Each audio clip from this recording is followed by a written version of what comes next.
What is up, everybody? Keith, aka Gator Guy 231, and the Champions League is back. Hope everybody had a good weekend of soccer. Certainly was packed.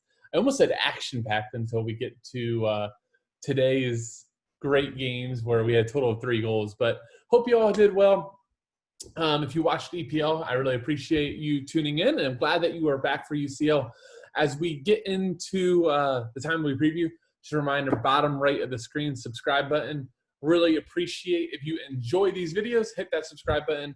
You have no idea how much it helps. And also just give us a like or a comment, which tells YouTube that we are at FSI are doing a good job and to keep showing our videos. So let's jump into Slate. And I'll just say this for a quick overview. I was expecting as I was prepping, trying to think, all my days are running together, but I want to say it was Sunday when I saw pricing coming out, and I was like, okay, how are we going to get Messi and Ronaldo in? Because if Messi is in the lineup, we have Barcelona would have been a massive favorite. Well, Messi is not here, which leaves Ronaldo likely to be a 90% owned play. I don't think this slate's going to be about, are you playing Ronaldo? It's, who are you playing Ronaldo with? I do think that, coming off a weekend when he had, I can't remember if it was 2 or 3 goals, but Ronaldo had a Ronaldo day. I believe it was Saturday. Yeah, Saturday. I fully expect Ronaldo to show up with multiple goals in this game. So to me, it's not a question, again, if I'm playing Ronaldo, it's who am I playing with? And that's really going to be what this slate is about. Because we have Juventus. Let me just pull over to the odds. Juventus is minus 951 favorite. So just perspective, second biggest favorite on the slate is Manchester United, which I'll give you some thoughts on that in a minute. But Juventus is double as big of a favorite as Manchester United. So just keep that in mind when, you're debating if just having Ronaldo is enough. In all likelihood, you might want to have multiple Juventus pieces. So we got Juve as minus 951 favorite versus Ferencváros. The fact that I can't say their name still, after 4 rounds of UCL, should tell you all we need to know about them.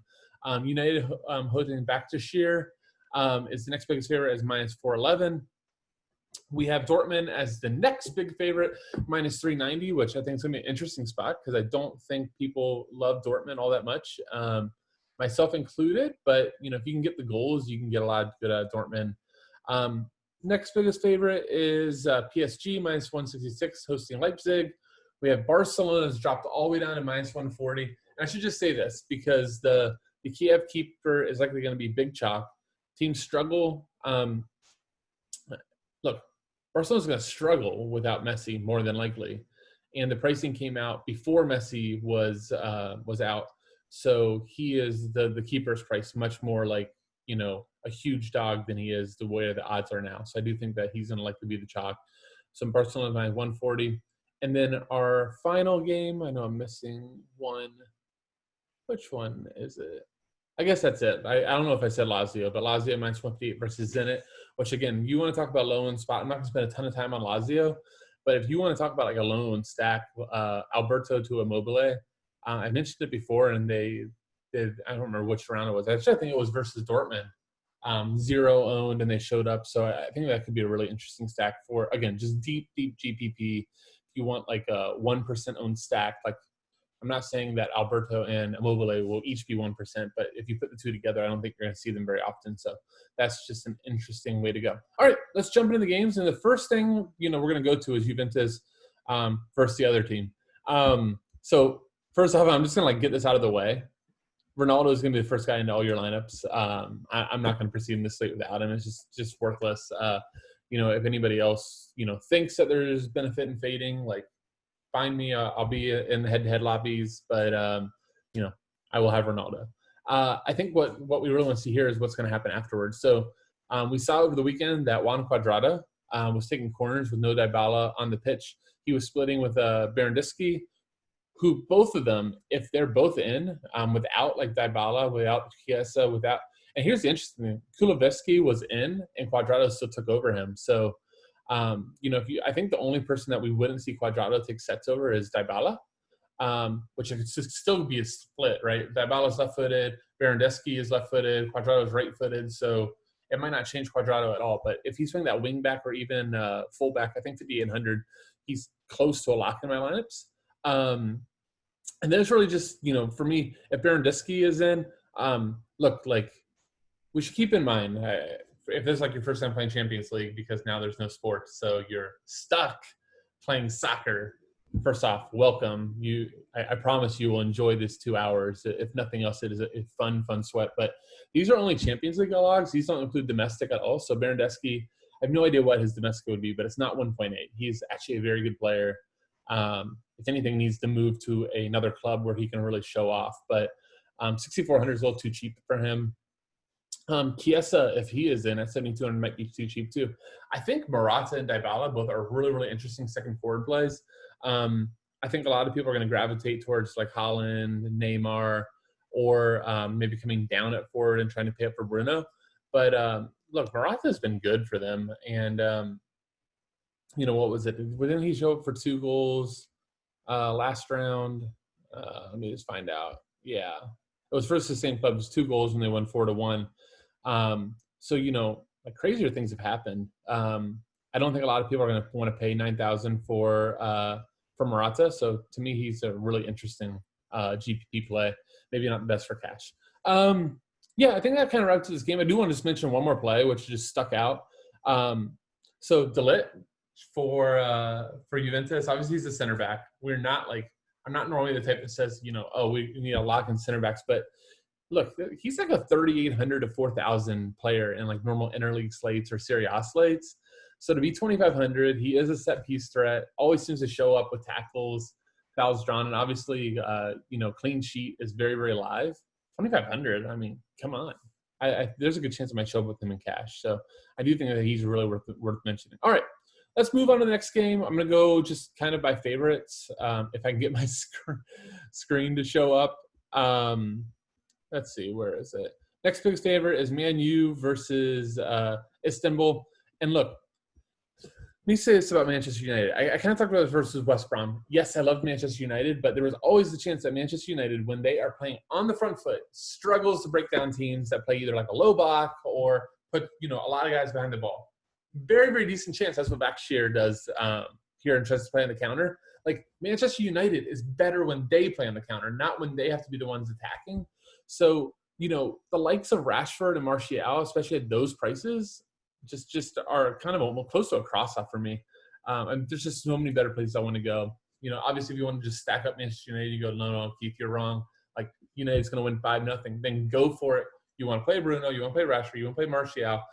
Maybe, hell, fade Ronaldo there and just immediately be on a contrarian type of build. But I just don't see it. I think the 2 plays that people are going to gravitate towards are Bruno Fernandes and Alex Telles. Sorry about the dog. At some point, she'll shut up. But look, they split sets over the weekend. Alex Telles, we know from Porto days, is a very, very active defensive fullback. Look, here's the thing, though. At 6,600 on this type of slate, where there's a lot of heavy favorites, a lot of high totals, I just wonder at 6,600 if we're overpaying for safety with Telles. That would be my gut feel. In that case, I'm more likely to fade. I'd much rather play Quadrado at $700 discount on a much bigger favorite. And I think Quadrado just does a lot more extra things DFS-wise. Like, Telles' best thing is the cross. And look, I think it was like at halftime, I want to say Telles only had, I think, like 1 or 2 crosses versus West Brom. Here I am, like, tilting my face off because I touted him up so big, paying up the high price tag, and he got there when all said and done. But I really think you need a goal or assist for him to really pay up the $6,600 tag. I think, if he shows up with 8 or 9 DK, you might really be regretting that you didn't like punt down to De Ligt and spend up for higher upside plays. One more note on United. I would not be shocked if we see a Cavani sighting. Martial has been struggling all season. Obviously, he's been better in the Champions League than he's been domestically, but look, they're paying Cavani a high wage for a reason. So, I just wouldn't be shocked if maybe Solskjaer does make a move and throws in Cavani here. Really, really sorry about the dog, guys. I hope that she chills out or this doesn't come through this audio too much. All right, we go to the next game, which, if I remember right, is Dortmund versus Bruges. And by the way, I forgot like how I was playing this out. I had all the matches up here so I could show you kind of like some predicted lineups. I'm not gonna do that. I'm already like halfway through. But Sportsmole is like one of my favorite sites for previews. Like I can just show you for Dortmund. If you go down, they have projected lineups. Obviously, it's like SofaScore, and the Score will have some up in the morning. But night before, I'm one of the few sites out there have good breakdowns, some other things to know. So it's a good place to go. So anyhow, on Dortmund, I think obviously the big decision is Haaland. He's really expensive, but he just showed up with 4 goals over the weekend. Look, he's that good. I think he's elite GPP play because I do think he might go under-owned. I don't think like the Messi versus Ronaldo lineups were all that easy to build. So I don't think necessarily with everybody locking in Ronaldo that Haaland and Ronaldo, it's like together, it's going to be super, super popular with all the other top plays like Bruno. And look, I actually just go back. I didn't talk about enough on Bruno versus Istanbul. So sorry about that. But I actually really like Bruno because like we saw versus West Brom, he was actually like on pace for close to 20 floor points even before the PK. When they do struggle, United, they can get kind of, I want to like trigger happy. Like it's not the most efficient shots. And he's like one of the only willing shooters on the team. So there's a really good chance that he comes in with like a 15 DK floor, has PKs, probably has the most goal equity on the team. So, I think his price is really good, given those type of things. And, look, United's still the second biggest favorite on the slate. So you're going to kind of want maybe some piece. Bruno fits the bill. All right. So on to Dortmund. Haaland, really, really good chance to be lower owned here. Maybe like goes under 25% the main GPP. And does have slate breaking potential. Like he could easily show up and be the highest scorer in the slate. I think Jadon Sancho for cash, if you are kind of trying to be like more balanced, is really interesting at 8,900. Look, if we don't see Gio Reyna, Jadon Sancho takes a majority of their set pieces. Obviously, is one of the most sought after attackers in the world. And at 8,900, I thought he'd be like 10K. So I think there's a little bit of discount there. The rest of Dortmund, to me, is just more GPP. Royce doesn't have a floor. And, obviously subs early. Guerrero, 5,700. He takes a couple set pieces. But other than that, you just need goals from all these guys, which is fine in Champions League. I just don't – look, if you're looking for a goal from Dortmund, you're looking at Haaland. The one guy I do want to bring up that fits some builds is Meunier at 4,400. Sometimes they play like as a wing-backs, and sometimes they play back 4. But either way, he'll be wide, 4,400. Sucks that he's not a defender, but 4,400 midfielder I think is fine. For Bruges, just Dortmund plays high possession. So anytime you're playing a high possession team, you don't really want to worry about floor. So you're not worried about Ruud Vormer. If anything, you maybe play a striker on a counterattack with Frizzle, but nothing in like an optimal sense. All right, next game. I'm trying to remember my odds. I think at this point we're to Barcelona versus why can't I talk? Kiev. Obviously no Messi. Should be a bigger role for Philippe Coutinho. 8,700 is okay. I would try to find 1,400 and get up to Bruno. I think you have the biggest concerns with Barcelona is like, even if you look at their corners, like the corners aren't that effective. They take half them short. All their guys just seem like scared to shoot. So it's not like the best. Like Messi is the guy that makes it go. It's the engine for everything. It'll be, and really the second biggest injury is Fati has been like their second best player. So you're without your 2 best players. Dembele you can never trust. Coutinho, look, if he was in a Liverpool kit, you could trust him, but not Barcelona. Couldn't even like cut at Bayern, given the glorious opportunity there. Bayern started playing good once they dropped Coutinho from the starting 11. Trincao is okay. 6,200, I think it's fine. Griezmann, look, I think of all the Barcelona guys, he probably is my favorite because I think he's the most likely to show up with a goal here. But can we really trust that anymore with him? I don't know. So yeah, I think I'm mostly off Barcelona here. I already told you that I think the keeper at 4K, Nishret, whatever. People are going to see also the huge game log that he put up against them last game. I think he's going to be really popular. Do want to bring up one just kind of mid-tier play, Sharapenko. Look, if you like look back in their logs and even if you can find some of their domestic league games, he does take some corners. Just always shows up, fouls drawn, tackles, shots every once in a while. 4,000. I think he fits some builds, and I think he's pretty decent. Probably the only Kiev player I'm that interested in. To Senegal was taking some sets. Seems like him, Sharapenko, and DePena are all like splitting. So don't target like their sets. You're just looking for upside. All right, let's go to PSG versus Leipzig. And I think I'm really curious by the time Lock gets around if Neymar becomes like the popular second forward just because it is Neymar. It was kind of crappy over the weekend, for lack of a better term, like very, very uninterested.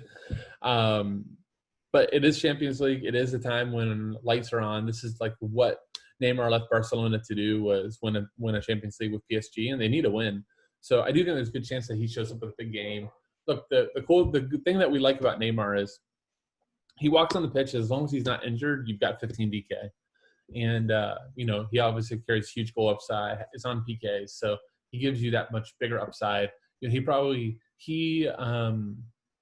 Haaland and Ronaldo have the three biggest upsides on the site, in my opinion. And Neymar probably has the best four of all of them. So, it's hard to say that he's not a good play. I think he's fine. Look, when Neymar's on, I'm never a Di Maria guy. I know that Di Maria's price is very, very nice at 9,300. It's just that it becomes a set split. And so much more of the focus is on Mbappe and Neymar. And look, this is not like an easy game by any means versus Leipzig. Leipzig's near the top of the table, and the Bundesliga is a good team with a good manager. Yeah, last game, they've had some games where they thought I got the tactics wrong. I don't expect that again. Who is it? Jesse March, I think it is. So I just don't expect them to get it wrong multiple times, especially when they've already seen PSG. So I think it's gonna be a good game. I think Neymar's fine. Here's the thing on PSG: outside of Neymar, Mbappe, and Di Maria, the rest of the guys are just not good for DFS. So you don't really have to worry about anybody else. So if you're gonna play PSG pace, maybe Neymar, just understand that you're not gonna catch anybody off guard. It's not like, I'm gonna play low on Neymar. He's gonna have ownership. I think if anybody up here that I was playing, like I mentioned, I think Haaland is the one that maybe gets a little overlooked just because of his price and the lack of floor. I think people are going to go Neymar over him, or at least that's my gut. For Leipzig, I don't have any desire in the Leipzig pieces.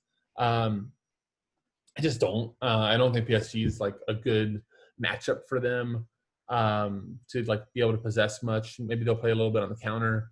I really don't know. I just know enough that I'm just not that interested in their pieces. I haven't fallen on any. Nkugu 7,600, no chance. Sabitzer, if you want to show up a low-owned, really good player, he's fine, but he doesn't take any set pieces, so he's really going to draw to a goal. Angelino for 6,000. At that point, just find the money you get to tell us. Danny Olmo, maybe if you just want to just bank on talent, that's okay at 5K.